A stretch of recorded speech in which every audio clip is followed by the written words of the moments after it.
Acho que a gente tem uma situação em que é uma decisão difícil, tá? Dizer se ele estava certo ou se ele está errado, porque você tem, ao mesmo tempo, inclusive ele fala isso no comunicado, ao mesmo tempo em que você tem uma inflação no curto prazo desacelerando, surpreendendo positivamente, você tem uma expectativa de inflação para 2026 desacelerando, você tem muitas dúvidas com relação a questão da política fiscal, e isso vai ter impactos relevantes sobre a inflação, e uma desancoragem adicional dos prazos mais longos, principalmente de 2028, tá? Que já começa a entrar no horizonte relevante de política monetária do Banco Central, e que teoricamente não seria afetado por choques de curto prazo, como, por exemplo, a guerra que a gente está tendo no Oriente Médio. Tá? Então, era uma decisão que tinha esses dois focos. Tá? Ele focava mais no curto prazo ou ele focava mais no longo prazo. E eu acho que o que acabou pesando na decisão de reduzir os juros foram dois fatores. O primeiro, o próprio nível da taxa de juros no Brasil, tá? Considerando essa desaceleração, a gente viu no IPCA 15, considerando o IPCA 15, a gente está falando que mesmo com essa redução para 14%, a gente tem aí uma inflação, uma taxa de juro real próxima de 10%, que é uma taxa de juro real extremamente elevada. O segundo fator, que ele também cita no comunicado, é que você já começa a ver uma desaceleração da economia. E é muito interessante como o cenário mudou entre uma reunião e outra. No comunicado da reunião de junho, ele falava de uma aceleração do crescimento. E agora ele fala sobre uma moderação da atividade econômica. Tá? Então, eu acho que o fiel da balança para pesar o cenário de curto prazo e o cenário de longo prazo, eu acho que acabou sendo tanto o nível da taxa de juros, que é muito alto, e a desaceleração que a gente viu. Essa semana a gente teve a produção industrial mensal, a PIM, de junho, mostrando uma queda expressiva, 1,8 de queda com relação ao mês anterior, depois de uma queda de 0,9 no mês anterior, em maio. Tá? Então, eu acho que teve esses fatores que foram sobrepesados pelo Banco Central para chegar à conclusão dessa queda de 0,25 pontos percentuais. Leal, e qual que é a tua primeira leitura sobre o comunicado em si e em relação a próximos passos?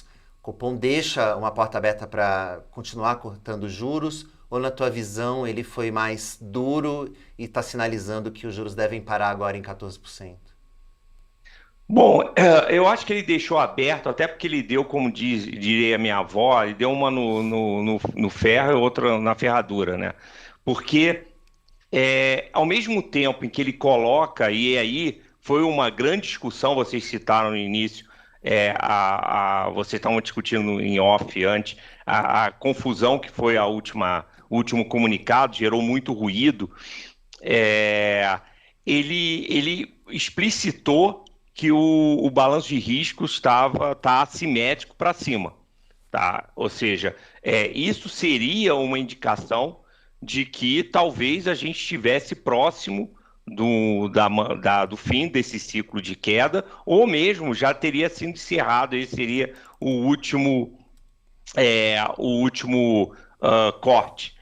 O problema é que em outras partes do comunicado, ele fala a respeito de que ele vai esperar os dados, ele vai fazer a calibração, será estabelecida à luz de novas informações, e tem uma parte interessante que quando ele fala que ele já tinha colocado isso no comunicado passado, em que ele fala que o comitê segue acompanhando os desenvolvimentos da política fiscal, etc, etc.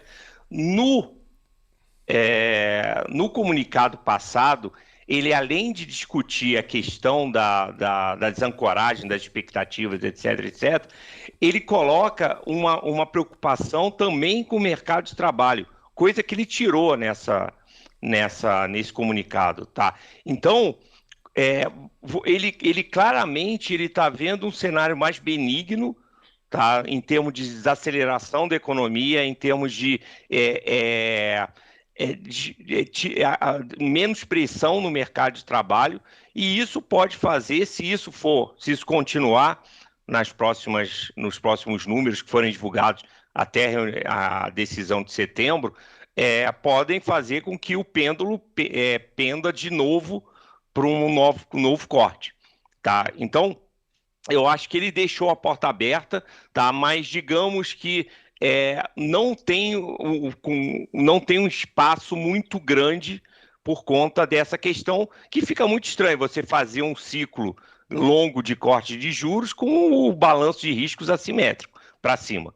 Tá? Então, eu acho que ele botou um viés, tá? Em que ele pode, a qualquer momento, ele pode parar esse ciclo, mas ele deixou a porta aberta por conta dos dados que podem ser divulgados até a próxima reunião. Mas teu cenário é de mais um corte em setembro ou de manutenção? O nosso cenário é de manutenção, tá? E por que é de manutenção? Primeiro, porque eu acho que esse momento positivo da inflação vai se estender até agosto. Tá? Então, agosto, a gente acha que o IPCA de julho, que ainda não foi divulgado, provavelmente vai ficar próximo de 0,10, alguma coisa assim. O IPCA de agosto provavelmente vai ter uma deflação por conta do bônus de Itaipu, tá? Que deve tirar entre 0,30 e 0,40 pontos percentuais da inflação de agosto. Só que, a partir de setembro, eu acho que a gente entra de novo num processo de alta de inflação, tá? Então, primeiro, o bônus de agosto vira o ônus de setembro, tá? Então, com a volta da conta de luz para os níveis normais, entre aspas, você vai ter uma pressão que caiu em agosto, o item energia elétrica residencial sobe em setembro e a gente começa a ter o impacto do El Niño sobre os preços dos alimentos, tá? E eu tenho uma regra de bolso, tá, que eu aprendi em anos acompanhando a inflação, que é o seguinte: normalmente as surpresas vêm na direção dos alimentos, tá? Então, se a alimentação no domicílio está desacelerando, a surpresa é para baixo. Se a alimentação no domicílio está acelerando, a surpresa é para cima. E como eu acho que a partir de setembro a gente vai ter uma reaceleração da alimentação no domicílio, eu acho que a gente vai começar a ter surpresas para cima. Além disso, e aí é uma outra regra que não está escrita na pedra, mas que normalmente os bancos centrais respeitam, é você não tomar decisões de política monetária que impliquem em altas ou quedas dos juros próximos da eleição majoritária. Tá? Então, eu falo que não está escrito na pedra, porque, por exemplo, o Fed, na eleição de 2024 nos Estados Unidos, ele cortou os juros, inclusive mais do que o mercado esperava, nas vésperas de eleição. Mas, digamos que na hora que ele vai pesar todas as coisas, tá?